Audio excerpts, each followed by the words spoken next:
Yo, what's happening on this beautiful Friday morning? Well, it's 11:53, so it's about to be the afternoon, but it's Friday, August the 14th, 2026. And normally I'm online or live on Sundays, which I will be this Sunday with Brittany Polite. So make sure y'all tune in to that special episode. But today I wanted to do something briefly before I get out of here. Because I was sent a flyer about an event and was asked, was I going to attend? And of course, the answer is no, because I'm purposely not attending certain things that don't have nothing to do with the betterment of our community. Okay. And so people attending, I'm not knocking it, but me personally, I'm not attending. And here's the event. The board of directors of the Bryant Resource Center, they want you to join them for a ribbon cutting of the Bryant Resource Center, which is tomorrow, right after the parade, 1 o'clock. John Ewing, Honorable John Ewing, Mayor of Omaha, is going to be cutting the ribbon. Okay.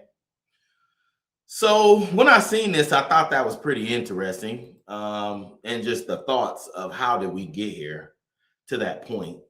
And so today I wanted to give y'all like a brief history lesson, because I'm a history buff. I like to look at history and explore how we got to certain places in certain times. So I think we're going to start right here with the original Bryant Center opening day. Okay? Opening day at the George Bryant Center. Opening day at the George Bryant Center. All right, entitled Opening Day. This picture is from 1972. Edition of Omaha. Star, the Omaha Star had that picture, that top picture. And then the bottom picture that you see there is actually on the courts. Yeah, look at all them people. This was from 1966, September 12th, 1966. The notables there included the governor of Nebraska, mayor of Omaha, and state senator Edward Danner, and local sports star Bob Boozer. That's right, Bob Boozer was at the opening day of the Bryant basketball court. Now, let's keep in mind and understand that the resource center that they're cutting the ribbon at and the Bryant basketball court are two different things. So you probably like, Sherman, what that got to do with anything? Okay. And so that's what I want to explore with you guys so you can see what I mean. Yeah, here's another beautiful picture. Look at there. Boy, look at them shoes. How clean the court is. No cracks. It's a beautiful thing, right? And so that's, when it was first dedicated to the community, this is what it was about. Look at all them people there. Man, have we packed out the Bryant Center like this? Never. Nobody has. This is a lot of people, okay? But I want to go back and start with some of the stuff that led us up to what we're looking at now, which is that ribbon cutting, okay? So let's look at the next phase after the ribbon cutting. After the opening day, after the stuff I just showed you there with all the people, the dedication. There was a contest with scrubbing bubbles, and our sister Queen Latifah, she had a show back then.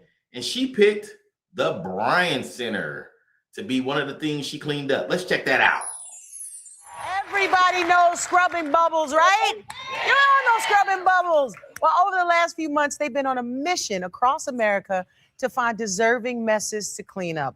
And after thousands of submissions, 4 deserving winners were chosen for a grand prize cleanup. One of those winners was the Bryant Center, an after-school recreation center in Omaha, Nebraska. Take a look. The Bryant Center was started in 1966 and has been a huge part of the community. Their mission is to keep kids off the streets by offering fun and educational activities. That's the mission. Well, that was the mission. Let's see what the mission is now. Let's keep going. I do think the Bryant Center helps a lot of kids stay off of the street because it keeps them active and they always have a place to go. The Bryant Center concession stand is our focal point for the kids. That's the Arlene first place they Davis. stop when they come in. They'll help us lift this window, and there's nothing major being done to it in 49 years. Not only was the concession stand in need of repair, but the bathrooms and storage room needed a good scrubbing as well. Well, it's really dirty in there. You don't want to go in there. So the Scrubbing Bubbles team rolled in and got to work. When I found out that the Bryant Center and the concession stand was one of the 4 finalists, I was basically speechless, overwhelmed. I felt privileged, and I felt blessed for that nomination. After a full day's work, the center was ready for its big reveal.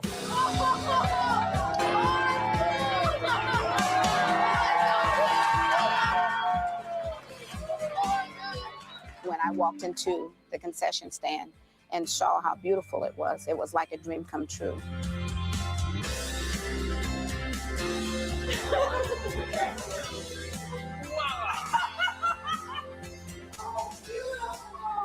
This is tremendous because it's giving us an opportunity to possibly serve a larger area of kids in our community.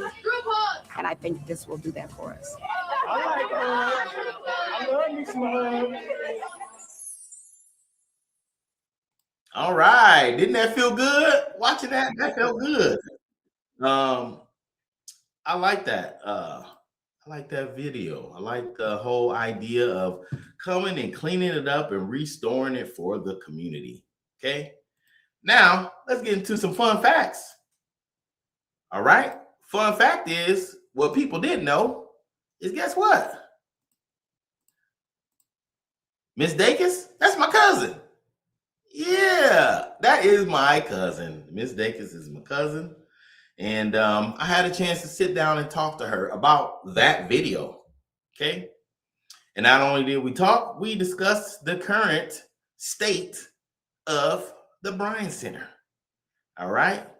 And she asked about our time down at the Bryant Center. And so if you were not aware of our time at the Bryant Center, and when I say our, I mean me and my family and the community, I got a few pictures here that I can show you. Let's see. Let's start right there. All right. There we go. Oh, no, that's not one of my pictures. Oh, here's the outside of the Bryant Center. Wow, this is when we were down there. All the flags. We had a lot of banners down there for different organizations and schools and companies, local vendors and stuff like that. It looks really beautiful. It's clean. Yeah. And locked, secured, maintained. Okay. Yeah. So during this time, we were able to create a safe place for the children at night and during the day, 24/22, to come and enjoy each other. Free food every Sunday for 20 weeks. Oh, even back there, you see the little sign that say Queen Latifah. That was the grand prize winner banner. We hung that back up. In this picture, the lady here, Andrea, she was giving away free clothes. So, yeah, look at there. They go Bree the boxer. So, yeah, look at Tay. See what I'm saying? Life insurance guy. Families down here.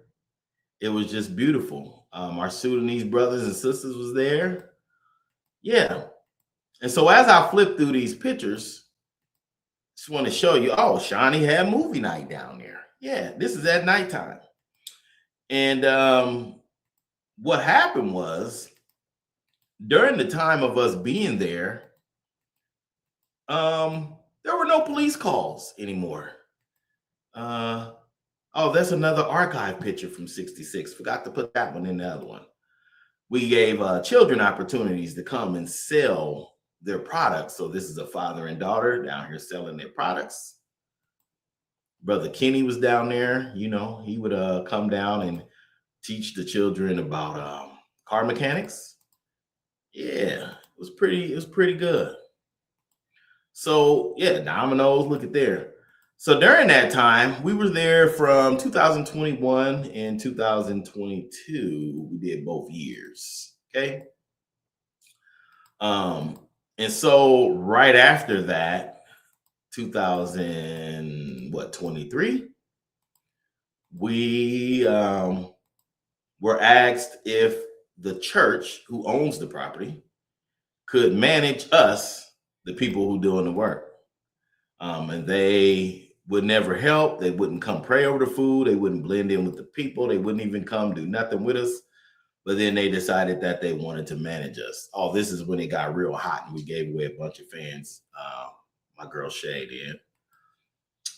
Yep, credit repair, all that.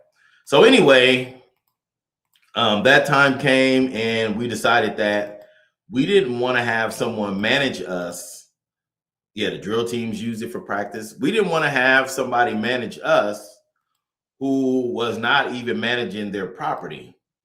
Because even after the scrub and bubble situation, the property went to crap again. So me, Red, SB, some of the neighborhood guys, we all got together and we decided to clean it up and start using it as a place to gather safely. Okay. And so when that happened, we cleaned it up, got it all set up. Then there were the people who came in and decided to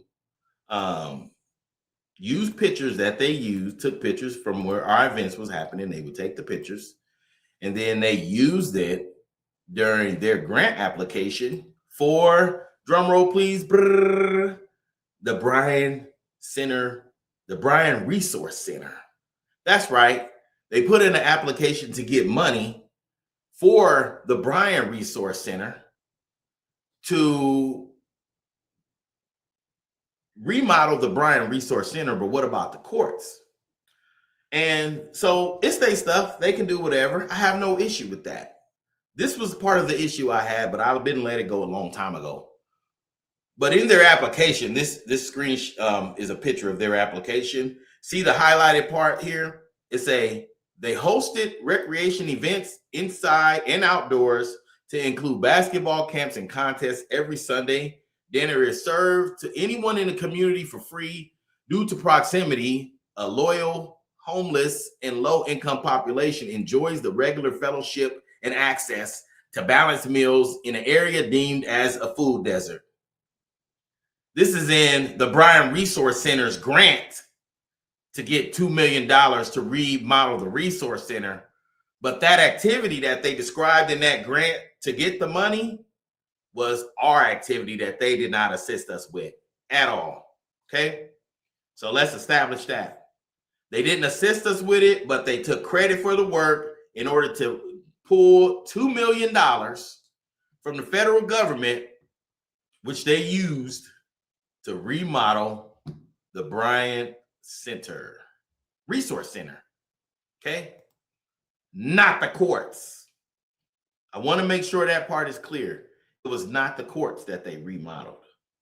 And so when we look at the current courts, this is what we see now. Okay. This is how it looks right now. All right. That's the outside. All the overgrown weeds. I don't know if y'all can see that. Let me just make it a little bigger. Yeah. Overgrown weeds. And this is just the front. But I want y'all to notice this is the real deep part of it. See this gate? We never had a gate open right here. This is facing the street. So if a child is playing basketball and the ball goes out into the street, because of this gate being open, they could chase the ball and be hit by a car. In the distance, you'll notice some porta potties, and we'll get back to that, but I just wanted to point that out, okay? So that's safety hazard number one, is having that gate open. And if this is meant for kids, then why would you want to have that gate open to where the children could possibly run out in the street and get hit by a car? Okay. So these are just more pictures of the outside. Okay. Now here's the benches, overgrown weeds. That is a crack in the court. Okay. You can dribble and twist your ankles, not from a spin move or nothing. You just gonna twist your ankles. Okay. Yeah, this is current. All right. So the $2 million was not used to renovate the court so the children in the community can have a safe place to gather. The $2 million was put into a resource center that they claim was already assisting people, but that thing's been closed forever. The whole thing is made up. And yeah, that is somebody sleeping on the table down there, because again, the court and the gate is open, so anybody can pop in there. So that is my biggest concern right here. Okay. The trash cans, of course, I've seen a bunch of liquor bottles, little shooters, and then this sign: not responsible for accidents or injuries. You're not responsible, but you're leaving the gate open so anybody can go through there. Okay. So I thought that was a cop-out to say what you're not responsible for when you're creating, to me, an unsafe place in the neighborhood. Okay. So then we get to the next picture, which is the bathroom. And it's wide open. Already you see a pair of kids' shorts right there. Okay. Look at how disgusting the bathroom is. But it's wide open, so it's still anybody could drag anybody in there. Okay. And this is the girls' bathroom, which is right next to another open gate. All right. And so that is where the big concern comes in, because you have this place open, no security, and then you got a sign saying that you're not responsible for the open gate. All right. And then there's also a sign down there, because I don't think I have a picture of it, but you can see it if you go down there. I might have some video, but I don't feel like pulling it up. But on the sign that they have down there, it has three churches, three Catholic churches. One is St. Benedict, one is Sacred Heart, and then another one I think is like by Creighton or something. And it says the sister churches, your sister churches. So that means everybody's related. We all related. This is how we treat our sisters and brothers. But when you look at St. Benedict Church, look at all these cracks in the windows. You already seen how terrible the court looked and how ran down it looked and how unsafe it is. But then you got all these cracks in the windows. Yeah, seal all, it's jacked up. Okay. But if you go visit the sister church, which I did, I went to go visit it because I just wanted to see, if you call it a sister, how does the sister church look? And so the one sister church that was really close was Sacred Heart. So I went down to Sacred Heart to see how they stuff look, because this is a sister church. So already the appeal, the curb appeal, is much, much better. Oh man, not a crack. Look at the playground. Look at the basketball court. I mean, they even got some kind of special stuff on the court. It's beautiful. Okay. And then they have rules, not a sign that just say we ain't responsible. Playground is monitored by video surveillance. They telling you don't run, no bare feet, no pets. Don't use the equipment without proper adult supervision. All these rules that they have, not just a simple sign that say we ain't responsible for you coming down here. Okay. So again, that's how they treat the sisters. But what's the difference between the sisters? White and black. Okay, that's a black Catholic church. The reason why they had to have a black Catholic church is because the black Catholics were not allowed in Catholic church back then. And so they had to separate and create their own church in order to be able to be Catholics. Okay? That's crazy. So, again, now let's look at the worst part of it to me that really makes me angry and why I decided to do this video. Okay? So let's remove this and bring up another screen. Okay? Bam. Nebraska Sex Offender Registry. All right. 2422 North 24th Street. Yep, that's the Bryant Center. Address. Omaha, Nebraska. We don't need the state, just the city. And 68111. Submit. OMG. 101. And I want to go back. Let me just make sure I let y'all see. I only did a 1 mile search. So within 1 mile of this dilapidated, unsecured basketball court where there's bathrooms left open with trash and dirt and places where somebody could be snatched up, within 1 mile, there's 101 registered sex offenders. Okay? 101. But we're going to go and celebrate cutting the ribbon right next door because they were able to take a community effort idea, put it into a little package grant, and then get $2 million. But instead of securing the court and revamping the court, you put it into a building that you don't have no connection to the community. I don't see people being able to use it. We'll see how that part goes.